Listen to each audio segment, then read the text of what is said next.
Hi, welcome to FS cookery vlogs. എല്ലാവർക്കും പുതിയൊരു വ്ളോഗിലേക്ക് സ്വാഗതം. ഇന്നത്തെ നമ്മുടെ റെസിപ്പി ഉണ്ണിയപ്പത്തിൻ്റെ റെസിപ്പിയാണ്. ഇൻസ്റ്റൻ്റായിട്ട് എങ്ങനെയാണ് ഉണ്ണിയപ്പം ഉണ്ടാക്കുന്നതെന്ന് നോക്കിയിട്ട് വരാം. അതിനായിട്ട് ഞാനിവിടെ 1 കപ്പോളം ഗോതമ്പ് മാവ് എടുത്തിട്ടുണ്ട്. അതിലേക്ക് തന്നെ 1 കപ്പോളം അരിപ്പൊടി എടുത്തിട്ടുണ്ട്. ഈ ഒരു അരിപ്പൊടി നമ്മൾ ഇടിയപ്പത്തിനും അപ്പത്തിനൊക്കെ എടുക്കുന്ന അരിപ്പൊടിയാണ് എടുത്തു കൊടുത്തിട്ടുള്ളത്. ഇനി ഇതിലേക്കൊരു ഫ്ലേവറിനായിട്ട് കുറച്ച് ഏലക്കാപ്പൊടിയും അതിൻ്റെ കൂടെ ഒരു 1/4 ടീസ്പൂണോളം ബേക്കിംഗ് സോഡയും കൂടി ഇട്ട് കൊടുത്തിട്ടുണ്ട്. നല്ല രീതിയിലൊന്ന് മിക്സ് ചെയ്യാൻ മാറ്റി വെച്ച് കൊടുക്കുക. ഇനി ഒരു മിക്സിയുടെ ജാർ എടുക്കുക. അതിലേക്ക് 2 പാളയംകോടൻ പഴം ഇട്ട് കൊടുക്കുക. ഒരുപാട് പഴുത്ത പഴം എടുക്കണ്ട. അപ്പോൾ ആ പഴം ഇട്ട് കൊടുക്കുക. ഞാൻ ചെറുതായതുകൊണ്ടാണ് 2 പഴം എടുത്തിട്ടുള്ളത്. വലുതാണെങ്കിൽ 1 ഇട്ട് കൊടുത്താൽ മതി. അതിലേക്ക് 1/4 കപ്പോളം ശർക്കരപ്പാവ് കാച്ചി വെച്ചത് ഒഴിച്ചു കൊടുത്തിട്ടുണ്ട്. ഞാൻ നേരത്തെ തന്നെ ശർക്കരപ്പാനി കാച്ചി വെച്ചിട്ടുള്ളതായിരുന്നു. അത് തണുത്തതിന് ശേഷമാണ് മിക്സിയുടെ ജാറിൽ ഒഴിച്ച് അടിച്ചെടുത്തത്. ഈ ഒരു കൂട്ട് മാവിലേക്ക് ഒഴിച്ചു കൊടുക്കുക. നല്ല രീതിയിലൊന്ന് മിക്സ് ചെയ്തെടുക്കുക. 2 കപ്പ് മാവിന് 1/4 കപ്പ് ശർക്കരപ്പാവ് കറക്റ്റ് അളവാണ്. അതുകൊണ്ട് തന്നെ ഇനി ശർക്കരപ്പാനി ഒന്നും ഒഴിച്ചു കൊടുക്കേണ്ട. സാധാ പച്ചവെള്ളം ഒഴിച്ച് ഇത് കുഴച്ചെടുക്കുക.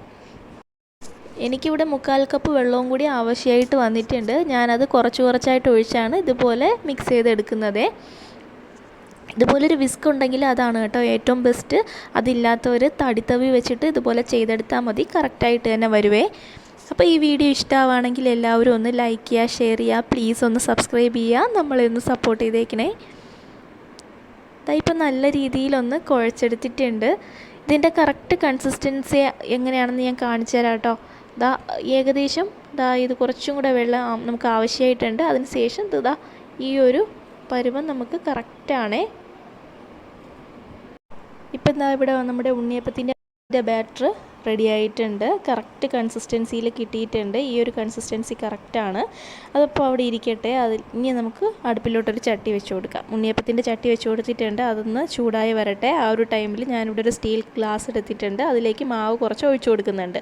സ്പൂണിൽ കോരി ഒഴിക്കുന്നതിനേക്കാളും ഏറ്റവും ബെറ്റർ ഇങ്ങനെ ചെയ്യുന്നതാണ്. അപ്പോൾ ചട്ടി നല്ല രീതിയിൽ ചൂടായിട്ടുണ്ട്. ഇതിലേക്ക് ഞാൻ സൺഫ്ലവർ ഓയിലാണ് ഒഴിച്ചു കൊടുത്തിട്ടുള്ളത്. ഇത് നോൺ സ്റ്റിക്ക് ആയിട്ടുള്ള ചട്ടിയാണ്. എന്നാലും എണ്ണ ഒഴിച്ചെടുക്കുമ്പോഴാണ് കുറച്ചുകൂടെ ടേസ്റ്റായിട്ട് തോന്നിയിട്ടുള്ളത്. ഇതിലേക്ക് ഒരു തുള്ളി മാവ് ഇട്ട് കൊടുത്തിട്ടുണ്ട്. അപ്പോൾ നമ്മുടെ എണ്ണ നല്ലതുപോലെ ചൂടായിട്ടുണ്ട്. നല്ലതുപോലെ പൊള്ളി വന്നിട്ടുണ്ട് കേട്ടോ. ഇനി ലോ ഫ്ലെയിമിലോട്ടാക്കിയതിന് ശേഷം മാവ് ഇതുപോലെ ഒഴിച്ചു കൊടുക്കുക.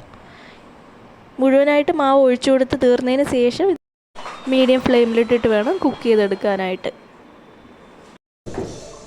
ഇപ്പോൾ ഇവിടെ ഫുള്ളായിട്ട് ഒഴിച്ചു കൊടുത്തിട്ടുണ്ട്. ഇനി ഞാൻ മീഡിയം ഫ്ലെയിമിലിട്ടിട്ട് ഇത് കുക്ക് ചെയ്തെടുക്കുവേ.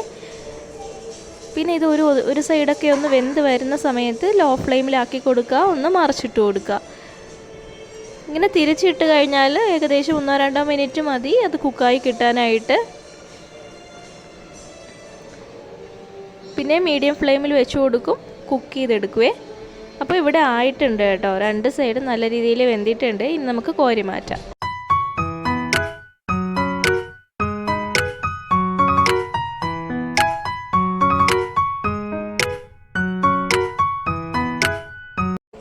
ഇനി നമുക്ക് ബാക്കിയിരിക്കുന്ന മാവും ഇതുപോലെ തന്നെ ചെയ്തെടുക്കാം കേട്ടോ. ഒഴിക്കുന്ന സമയത്ത് ലോ ഫ്ലെയിമിലിട്ടിട്ട് ഒഴിച്ചു കൊടുക്കുക. അതിനുശേഷം മീഡിയം ഫ്ലെയിമിലാക്കുക. പിന്നെ മറിച്ചിടുന്ന സമയത്തും ലോ ഫ്ലെയിമിലാക്കുക. പിന്നെയും കുക്ക് ചെയ്യുന്ന സമയത്ത് മീഡിയം ഫ്ലെയിമിലിട്ട് കൊടുക്കുക. അങ്ങനെ തന്നെ ചെയ്യുക. ഇത് റിപ്പീറ്റ് ചെയ്യുക. അപ്പോൾ പെട്ടെന്ന് തന്നെ നമുക്ക് ഇത് ഉണ്ടാക്കിയെടുക്കാൻ പറ്റുന്ന നല്ലൊരു ഉണ്ണിയപ്പത്തിൻ്റെ റെസിപ്പിയാണ്. എല്ലാവരും ഒന്ന് ട്രൈ ചെയ്ത് നോക്കുക. സാധാരണ തലേ ദിവസമൊക്കെ അരി കുതിരാനിട്ട് ഉണ്ടാക്കുന്ന ഉണ്ണിയപ്പത്തിനേക്കാളും സോഫ്റ്റായിട്ടുള്ള ഉണ്ണിയപ്പമാണിത്. എല്ലാവരും ഒന്ന് ട്രൈ ചെയ്ത് നോക്കുക. വളരെ സോഫ്റ്റാണ്, അതുപോലെ തന്നെ ടേസ്റ്റിയാണ്. 3-4 ദിവസമൊക്കെ ഇത് പുറത്ത് വെച്ച് സൂക്ഷിക്കുക കേട്ടോ. അതിൽ കൂടുതൽ ഇത് ഇരിക്കില്ല. വളരെ സോഫ്റ്റാണ്. എല്ലാവരും ഒന്ന് ട്രൈ ചെയ്ത് നോക്കുക. എല്ലാവർക്കും ഇഷ്ടമാവും. അപ്പോൾ എല്ലാവർക്കും താങ്ക്സ് ഫോർ വാച്ചിങ്.